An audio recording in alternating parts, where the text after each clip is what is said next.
అంతేకాకుండా అభిమానుల్లో నమ్మకం పెంచే చర్యలు కూడా తీసుకోబోతున్నారట. కేసీఆర్ ఆరోగ్య పరిస్థితి పైన వస్తున్న గాస్పిక్స్ కి కూడా ఇదే ముగింపు అని కూడా చెప్పుకోవచ్చు.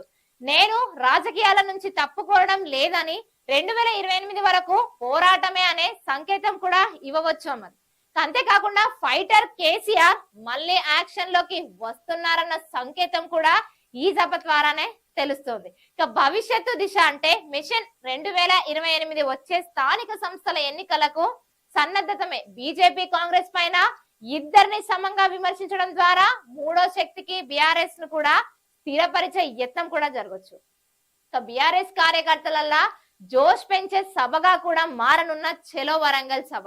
ఇక ఈ సభను రాజకీయ పునరాగమనానికి కూడా మంచి వేదికగా కూడా మలచాలని కేసీఆర్ భావిస్తున్నారని కూడా సమాచారం. అంతేకాకుండా బీఆర్ఎస్ నాయకత్వం ఇప్పటికే వరంగల్లో భారీ ఏర్పాట్లయితే చేపడుతుంది. లక్షలాది మంది ప్రజలు కార్యకర్తలు కూడా హాజరయ్యేలా కూడా స్కెచ్ కూడా వేశారంట. మరి